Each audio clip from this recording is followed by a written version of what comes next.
Hey everyone, welcome back. Donald Trump's latest indictment is still very much front and center in the national news, and I've seen a lot of people asking some really good questions. So, today, I wanted to sit down and try and answer a couple of those questions. One caveat up front, obviously my videos are only so long, so there's only so much I can get to. If I don't cover something that you're really curious about, please leave me a comment and I'll do my best to either respond to your comment or make a follow-up video to discuss it. Now, with that out of the way, let's get right to it. Let's start off with a fun question. How much jail time is Donald Trump looking at should he be convicted? Well, if you ask Trump himself, he says he's looking at 400 years. And technically speaking, he's right. But that will only happen if he gets the absolute maximum on each count and then is forced to serve those sentences consecutively rather than concurrently. And that's just not what the sentencing guidelines call for. Now, I'll admit I'm no expert in the sentencing guidelines, but several lawyers that I trust have said that he's probably looking at somewhere between 5 to 12 years in prison. Now, before anybody gets too excited about the idea of Donald Trump being shoved into an orange jumpsuit and hauled off to Club Fed, I don't think he would actually end up serving any part of that prison sentence in a prison.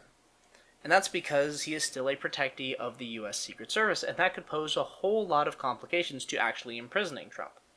First of all, obviously the Secret Service has to figure out how they're going to protect him within a prison. Obviously you've got a lot of other criminals in there, and yeah, you could put him in a minimum security prison, generally not a lot of violence, but still it does pose a lot of unique challenges that the Secret Service doesn't generally deal with.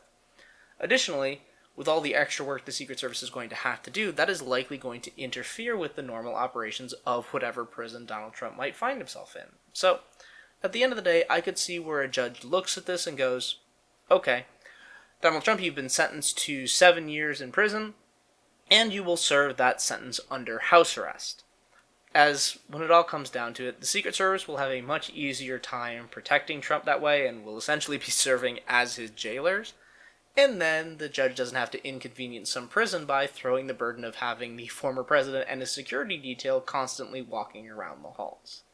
Speaking of the Secret Service, I think that they're the main reason Donald Trump isn't being treated like a flight risk.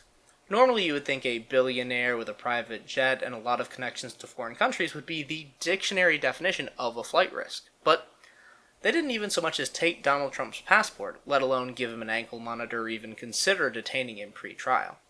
And that's because he's always being watched by that Secret Service detail, and they know where he's going. So, if he did try to flee the country, they have the authority to stop him, or even if they didn't want to, they could at least notify the court and saying, hey, the former president is trying to flee the country. You might want to alert the airport we know we're headed towards to say, hey, no, you're not going anywhere. And should Donald Trump actually manage to flee the country somehow, there are certain cases where the Secret Service might actually be empowered to bring him back to stand trial.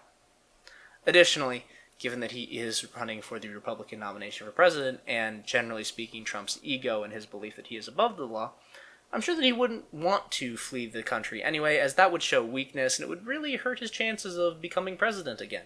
As if all of the other things going on haven't essentially doomed it in the first place. Another question I got a couple of times is, what about the other 70-odd documents that Trump had? Is he going to be charged about those?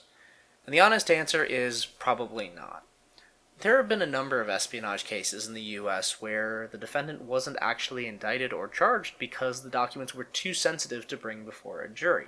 And certainly given some of the documents Trump has been alleged to have stolen, I can understand why people don't want those disclosed, be that the nuclear status of a foreign country, potential plans to attack Iran, strategic maps of Afghanistan, etc.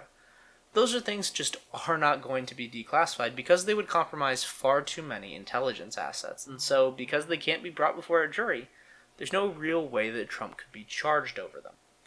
However, the one exception I could think of is that perhaps, and this is a bit of a stretch, but they could be brought up at sentencing because if Trump's convicted, the prosecutors could say, look, these are the documents that we could declassify in order to charge Trump with, but he has a history with other documents as well, which should impact how you sentence him and push your sentence up to the higher end of what we're recommending, Your Honor.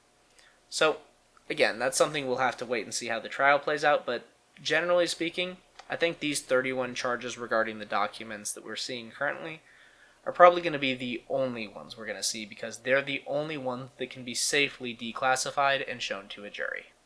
Another thing that several people were curious about was, is there a connection between this case and Jack Smith's other investigation into January 6 and Donald Trump's attempt to overturn the 2020 election? And honestly, I don't see any direct connections.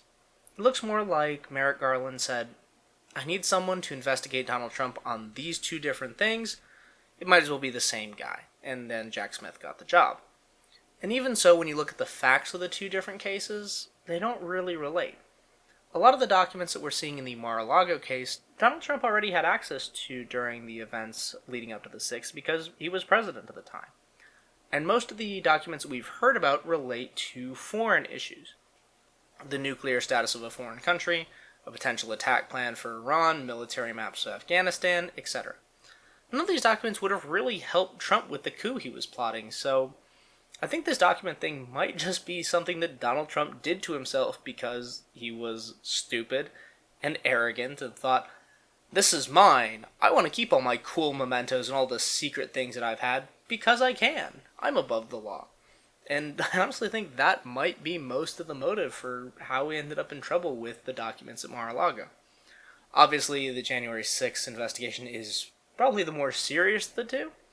And it seems to be going along quite nicely, as Jack Smith just had several witnesses in regarding the fake elector scheme in Utah, and I think he's certainly not done with the former president yet. Now let's answer some questions about some of Donald Trump's potential defenses in this case, and a lot of them seem to be revolving around the Presidential Records Act, which does allow for the president to declare some records to be personal rather than presidential, and any personal records they are allowed to take at the end of their term. However, there's a few caveats to that. Number one, national security information cannot be personal information. The president himself did not, for his own purposes, figure out the nuclear weapons status of a foreign power, nor did he, on his own, for his own personal benefit, plan an attack on Iran. Those are just not the kinds of documents that can be declared personal. An example a lot of conservatives are actually citing right now was Bill Clinton speaking to a reporter while he was president in preparation for writing a book. But that essentially falls under the auspices of writing a journal, as the intention was for Clinton to use that interview as a reference for a book that he would write after he was done being president. So had Donald Trump been writing a diary where he said, "Today General Milley brought me a plan to attack Iran. How interesting." That would be a personal record, and he could have taken that with him had he declared it to the archivist and gone through the proper process. But the actual plan itself? No.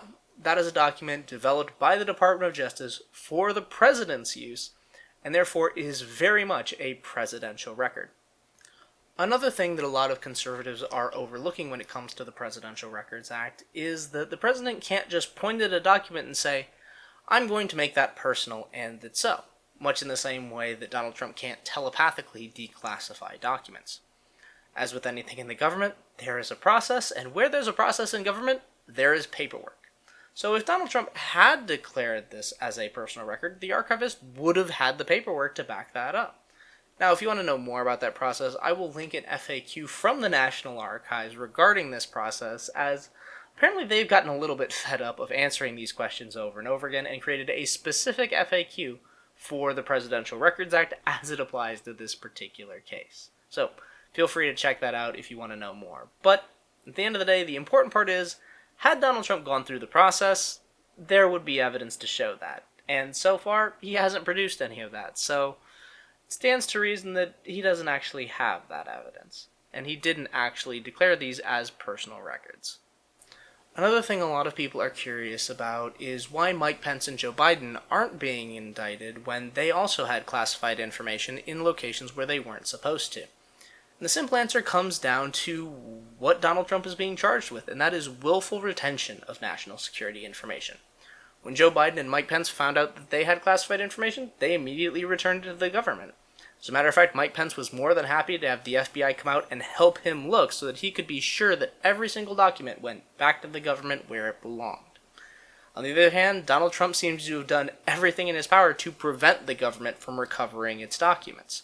Be that refusing to comply with NARA requests and subpoenas, moving boxes around to deceive his own lawyers, and eventually forcing the FBI to get a search warrant in order to recover these national security documents. And that's why he's being indicted and they aren't.